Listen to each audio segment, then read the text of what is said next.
Bienvenue dans le podcast La Maison 4, un espace pour explorer le transgénérationnel et éclairer ton histoire. Ici, on libère les mémoires pour avancer en conscience.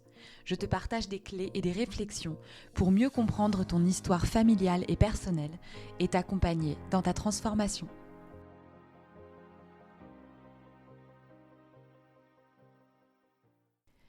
Bienvenue dans ce nouvel épisode du podcast La Maison 4.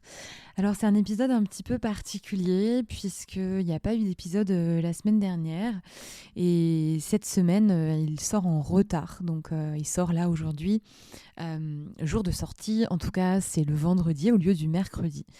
Donc il y a un petit décalage d'une dizaine de jours dans cette saison du podcast.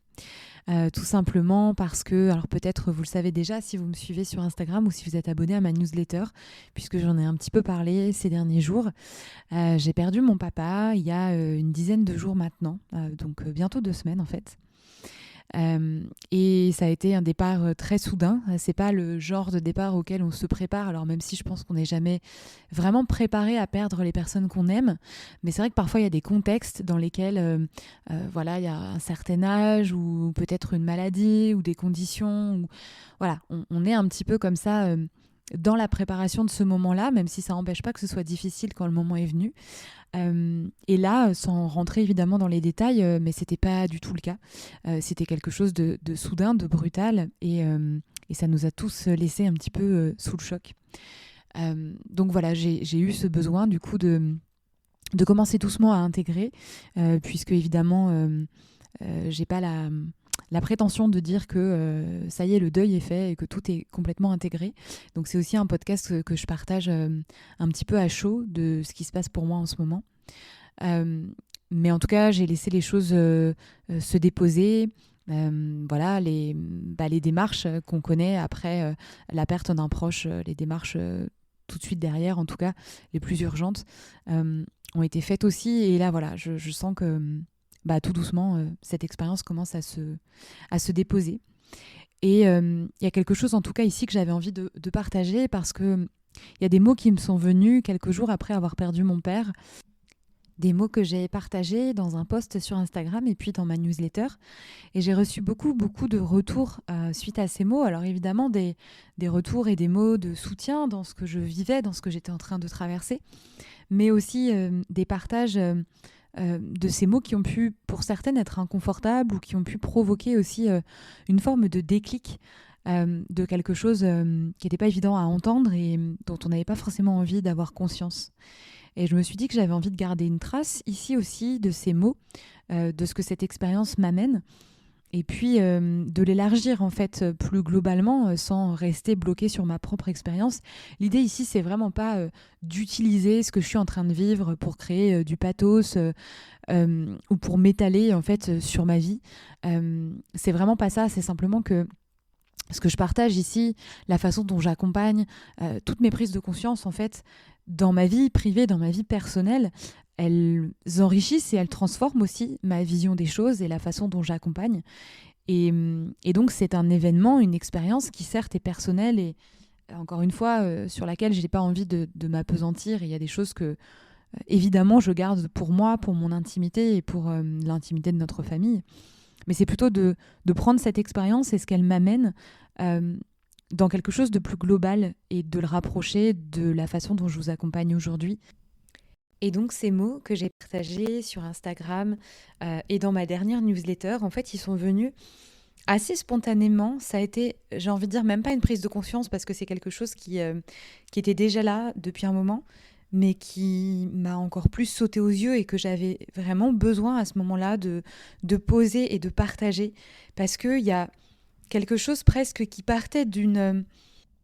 Peut-être utiliser le mot colère ici serait trop fort, mais en tout cas de quelque chose vraiment à l'intérieur de moi qui était là et qui se disait mais en fait c'est important de prendre conscience de ça et voilà, j'ai vraiment besoin de partager ça.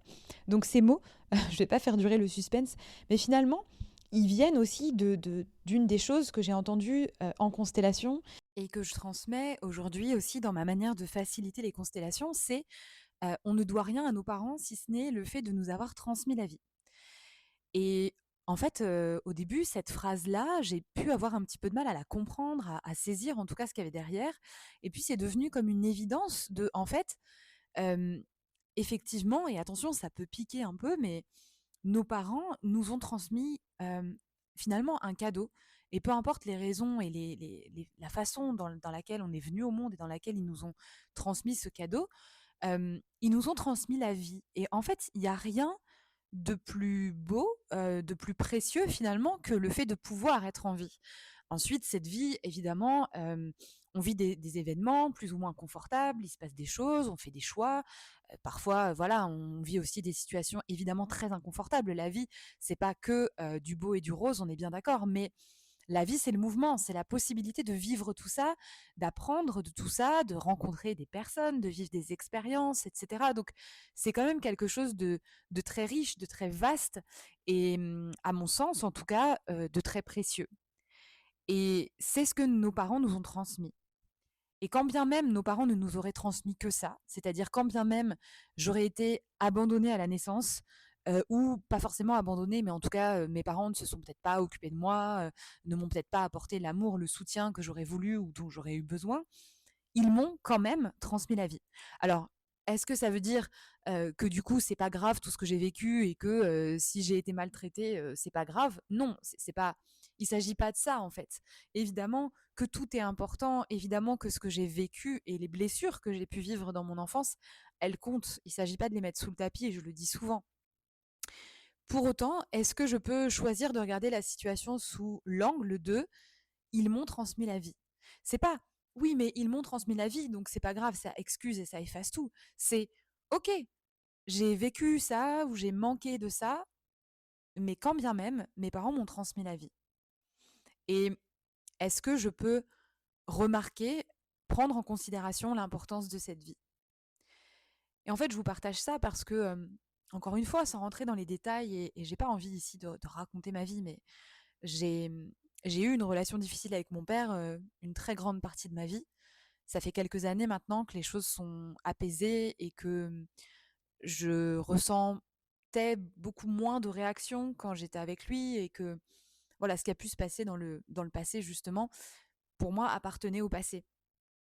Et il m'a fallu du temps pour ça, il m'a fallu, aussi, apprendre à regarder les choses sous un autre angle. Il m'a fallu pacifier des choses avec moi-même aussi pour pouvoir, regarder ce que j'avais vécu autrement parce que avec mon père, on se ressemblait beaucoup et donc il y avait beaucoup de choses chez lui qui me mettaient en réaction et qui en réalité se retrouvaient chez moi et je me rends compte, de plus en plus, même encore aujourd'hui, que les choses, sont apaisées et et en fait, au-delà de cette relation qu'on a pu avoir et qui à certains moments a été difficile, a même été conflictuelle à certains moments, et douloureuse pour moi, hem, j'ai pu j'ai pu voir, je peux aujourd'hui à presque 40 ans, il serait temps, hem, accepter que mon père, tout comme chacun des membres de ma famille, a fait comme il pouvait avec ce qu'il était, avec ses ressources, avec ce qu'il avait eu comme éducation, avec son histoire et avec tout ce que je ne sais pas et qui lui appartient à lui.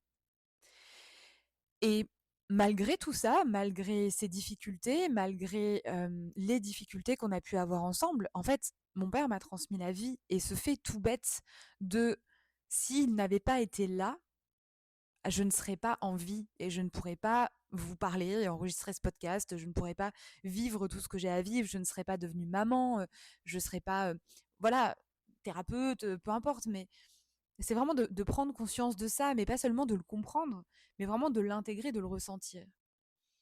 Et quand j'ai perdu mon père il y a 10 jours, je me suis dit: «Mais en fait, ça m'a émue en fait de voir cet homme qui du coup m'avait transmis cette vie, qui était devenu papa un jour, qui était devenu mon papa et de voir, d'observer et pour autant sans jugement, sans me juger en tout cas moi-même, mais le temps qu'on avait pu perdre dans notre relation à tous les 2 parce que justement, il y a eu des choses qui me mettaient en réaction parce qu'on se ressemblait, parce qu'il y a eu des conflits, parce qu'il y a eu des difficultés.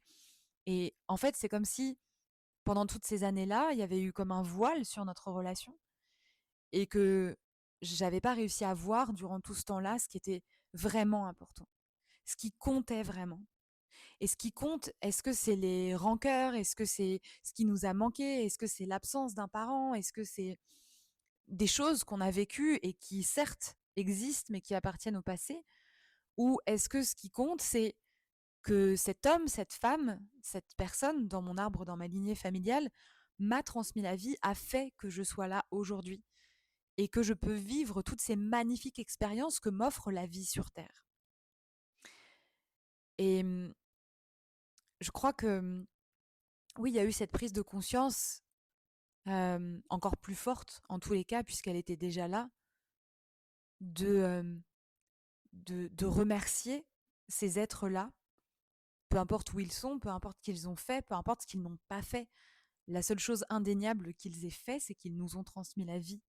Et encore une fois, peu importe les conditions dans lesquelles cette vie elle a été transmise, que ce soit voulu, non voulu. Alors après, on peut toujours aller chercher sur le plan de l'âme et se dire oui, mais mes parents ne me voulaient pas, donc je vois pas pourquoi je les remercierais pour la vie. Oui, mais si tu es là, si tu es arrivé sur cette terre, c'est que sur un autre plan que celui qui est visible, tu étais désiré, tu étais voulu. Sinon, tu ne serais pas là en fait. Et, et je crois qu'en fait, on passe beaucoup de temps à observer les choses sous l'angle, sous le prisme qui nous paraît le plus évident, mais qui pourtant est le plus grossier. C'est-à-dire celui qui est le plus visible, celui qui, dans les faits, dans la forme, crée une relation avec notre mère, notre père, une relation qui est plus ou moins belle, une relation qui est plus ou moins confortable. Et puis, dans les faits, dans la forme, dans la matière, on va vivre telle ou telle expérience avec cet homme, avec cette femme. Et ça, c'est ce qu'on voit. Et on s'attache beaucoup à ce qu'on voit, mais on s'attache pas à cette vie qui a coulé, parce qu'on la voit pas, parce qu'on la prend comme un dû, parce qu'on se dit bah oui, oui, elle est là, bah oui, c'est normal, je suis née et je vois bien qu'elle est là. Mais on ne mesure pas la chance que c'est d'être en vie. On ne mesure pas ce cadeau précieux qui nous a été fait, qu'on a choisi de prendre, de recevoir, peut-être aussi. On ne voit pas au-delà des histoires aussi qu'on peut se raconter, des histoires qui parfois nous maintiennent dans cette souffrance de oui, mais mon père n'a pas été présent pour moi, oui, mais ma mère, elle m'a jamais aimé. Tout ça, c'est des histoires, tout ça, c'est des formes. Je ne dis pas que c'est pas vrai, je dis que c'est ce qui se montre, c'est ce qui se raconte. Mais au-delà de ça, est-ce qu'on peut voir l'humain et l'humaine derrière ce rôle de parent? Est-ce qu'on peut voir l'homme et la femme dans leurs failles, dans leurs blessures, dans tout ce qu'ils vivent et voir que malgré tout ça, malgré tout ce qu'on sait et malgré tout ce qu'on ne sait pas, puisque ce sont aussi des individus à part entière qui ont leur histoire et qu'on ne connaît pas forcément toute leur histoire, tous les tenants et aboutissants en tout cas, ben de voir qu'au-delà de ça, même si je ne le vois pas, ils m'ont transmis la vie, malgré tout. Et il y a cette phrase qu'on dit parfois en constellation que je trouve tellement belle, et parfois elle est tellement à propos, cette phrase, qui est de remercier nos parents, de leur dire, je prends cette vie au prix qu'elle a coûté. Je prends cette vie au prix qu'elle a coûté parce que oui, parfois, transmettre la vie, ça nous coûte quelque chose. Transmettre la vie, devenir parent, ça nous coûte une certaine forme de liberté. Notre vie change, en fait, qu'on le veuille ou non. Donc, bien sûr que la vie, elle coûte quelque chose à ceux qui la donnent, à ceux qui la transmettent. Et ça, on ne le voit pas, en fait. Tout ce qu'on voit, c'est oui, mais j'ai manqué d'eux. J'ai manqué d'eux. Mais j'ai une vie. J'ai cette vie. Et j'ai cette vie que je peux choisir de vivre, cette vie que je peux choisir d'honorer, de remercier, plutôt que de continuer à m'attacher à ce que je ne vois pas et à ce pourquoi je n'arrive pas à remercier.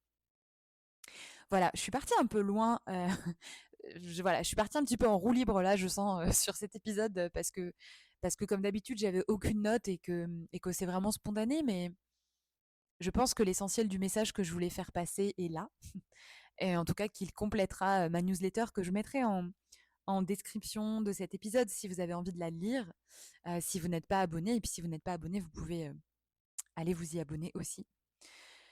En tout cas, voilà, ça me tenait à cœur de partager tout ça, vraiment. Le jour où sort cet épisode, du coup, le 12 décembre, c'est aussi une journée où je facilite des constellations familiales en présentiel. Donc là, c'est la veille, nous sommes jeudi. Et, et j'ai vraiment hâte, je suis vraiment très heureuse de pouvoir proposer cet espace. Les prochains espaces en collectif et en individuel et en collectif et en présentiel, puisque j'arrête l'individuel à partir de mi-janvier. Les prochains espaces sont déjà en ligne. Sont déjà en ligne. Il y a déjà les dates sur ma billetterie, donc je vous les partage aussi.